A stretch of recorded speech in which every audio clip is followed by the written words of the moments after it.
Episode 3 already, and according to IMDb, this is the lowest rated episode of the show ever.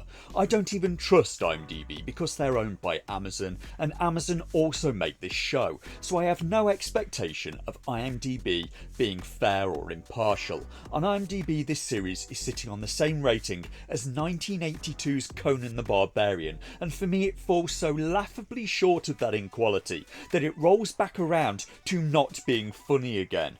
Look at the strength of your body, the desire in your heart. I gave you this. Contemplate this on the tree of woe.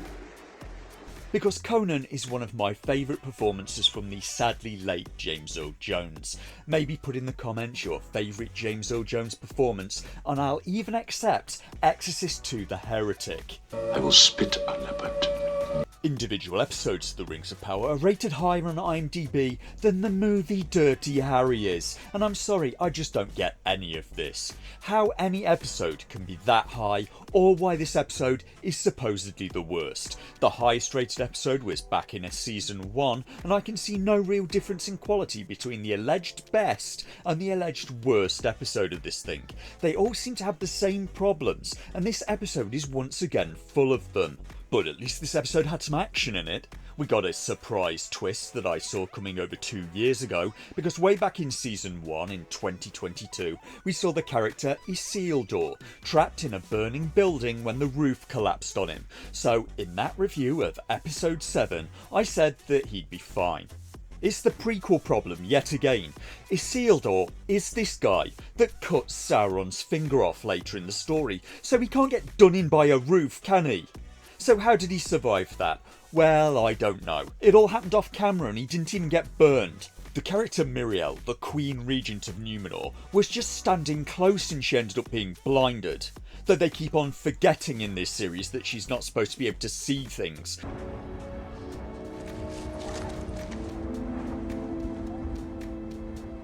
No one kneels in Numenor. That's the level of writing in this show. They didn't even bother to show how Isildur managed to escape unscathed from a burning house falling on his face. He survived it like Galadriel survived taking an exploding volcano to the face, and no, that's not a euphemism. It happened off camera.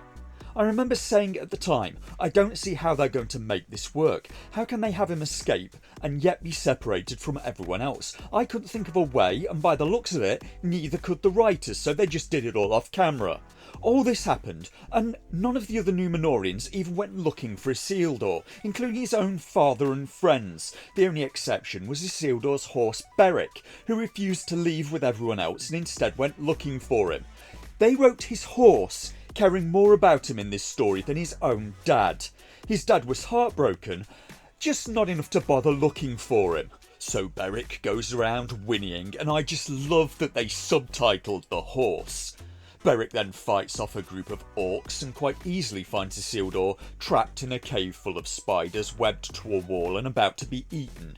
Beric then frees Isildur by biting and kicking at the web.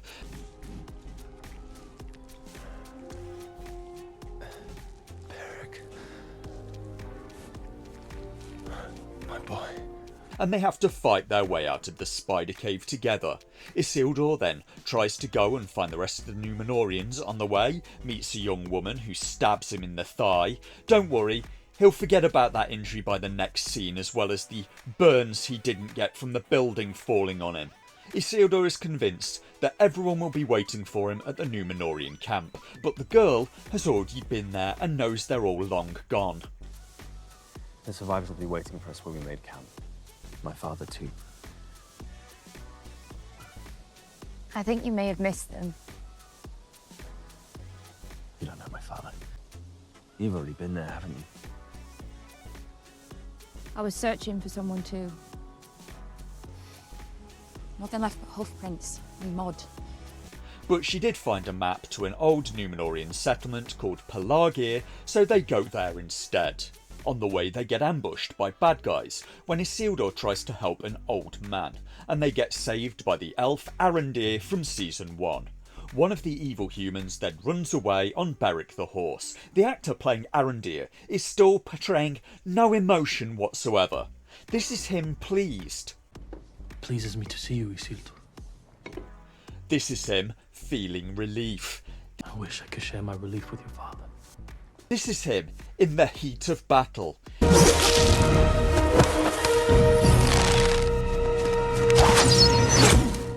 This is him heartbroken and grieving.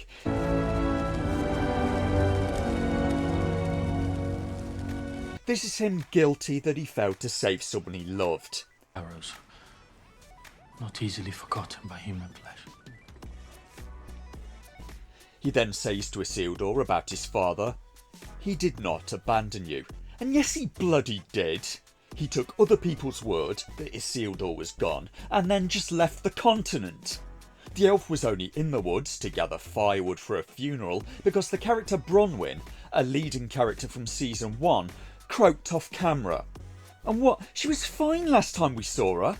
But the actress, it seems, declined to return for season 2, so now that story is once again a complete mess. Last season we followed her lost son, travelling to look for her, thinking she'd not made it, just to find her alive at the Númenórean camp. And all that just to have her expire off camera in between seasons. And also, off camera, Arondir and Theo's relationship has gone from this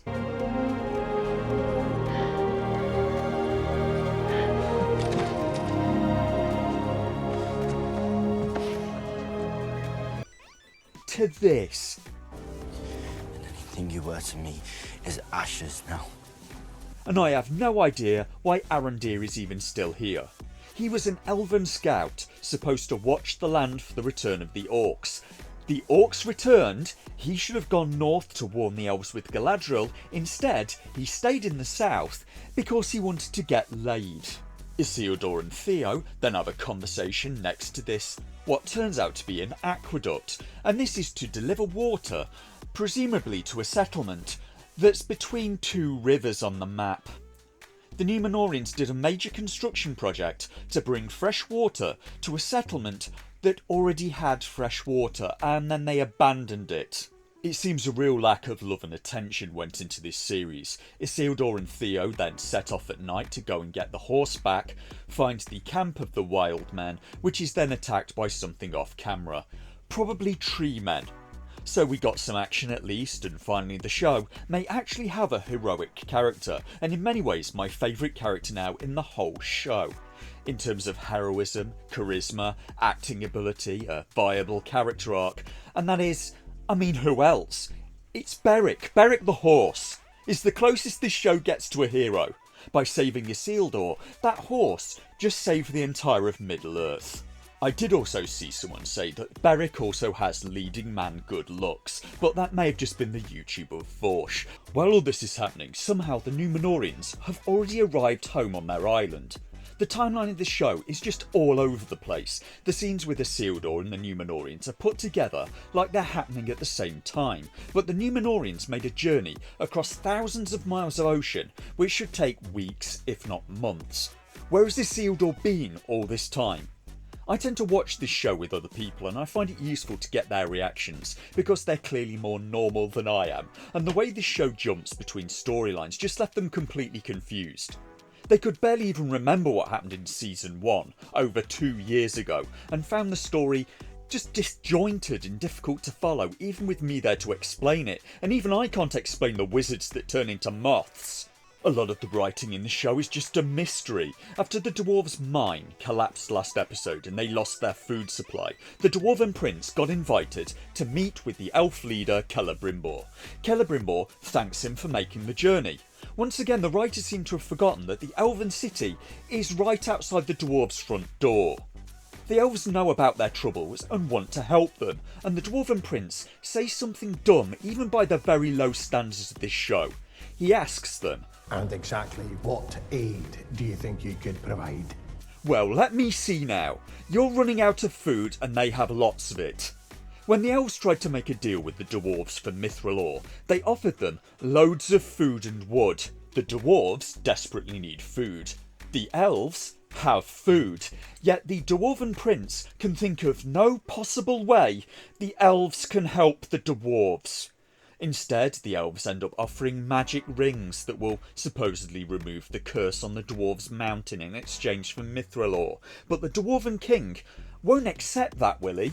Surely, he was implacably opposed to the idea, to the extent he disowned his own son over this issue. But it seems by the end of this episode, he's changed his mind. Off camera. I've absolutely no idea why. Meanwhile, Adar and the orcs are trying to convince a group of trolls to attack the Elven city where Sauron is, and the makers of the show can't help but throw up their politics all over Tolkien. And politics just ruins everything. That's why the orcs are getting rewritten in the show, and there's now an orc with a wife and a baby who doesn't want to go to war. But we are safe here. We have a home. Must we go to war again? This article kind of sums up why they did this. In demonising orcs, the ugly monstrous enemy of the elves, did J.R.R. Tolkien betray a belief that some races are worse than others? That's the debate that's been at the heart of claims in the British press recently, accusing the Lord of the Rings author of harbouring racist views. And for me, it's kind of unclear what Tolkien's orcs even are. In The Hobbit, orcs and goblins were kind of the same thing. While Tolkien was writing the stories, he played around with a lot of different ideas and never really settled on a final one for where the orcs came from. In earlier drafts, they were made of stone by Morgoth. In the Book of Lost Tales, they were supposedly made directly from the earth using subterranean heats and slime. In the Silmarillion, they were instead corrupted elves, and it isn't even clear in Tolkien that there were female orcs. When questioned by a child in a private letter sent by his mum, Tolkien said, "There must have been orc women." And that, it seems, is the entire basis for this inclusion in the series. Tolkien humouring a child. We don't even know what the question was. And there's no reason to take that one explanation more seriously than the other three explanations. Less so, in fact. It's just from a private letter, not even an official book. So from this, it's unclear to me if orcs are even a race. Where did the idea of fantasy races start? Was it in Dungeons and Dragons? Race is a term that has been used to describe a group of humans with distinct characteristics and shared ancestry. I don't think, under any of the origin stories there, orcs could be described as being a race. They're fantasy monsters. This line of thinking goes on in an article in Polygon. No matter if orcs are made from stone or beasts or corrupted mortals, each origin is just a fictionalised version of the sorts of stories racists have always come up with to explain why it's okay to brutalise the fellow human beings they're brutalising. The idea that a category of person can be inherently evil, the monster race, is the thorn embedded in the heart of much of the fantasy media that grew from Tolkien's work, in ways that are still being unpacked and untangled today. These people have issues. They seem determined to project their prejudices onto the work of Tolkien, and they consistently look for allegory in the work of a man that, in his own words, supposedly from the foreword to The Lord of the Rings 2nd edition, quote, disliked allegory in all its manifestations and always had done so since he grew old and wary enough to detect its presence. I dread to think what these same people would make of Mario jumping on a Goomba or Donkey Kong kidnapping that woman. Meanwhile, on the island of Numenor, some people are trying to replace the Queen Regent for losing a lot of people on the military adventure in Middle-earth she took them on, and being too close to the elves. She has possibly the worst guards I've ever seen that just let someone strike the blind queen in the face. Is this how we repay our fallen? It's only the beginning of our mourning. And it looks like Chancellor Pharazôn, her cousin, is going to try to steal the throne. He gets popular support because, for reasons, the Queen admits to having an elven artefact, and a giant eagle turns up at her coronation, which was supposed to be a good omen for her, according to this exact episode. But Pharazôn walked up to the eagle first, so now he's king, I guess. And looking at the scenes from Numenor, the makers of the Rings of Power are yet again splurging diversity all over the screen.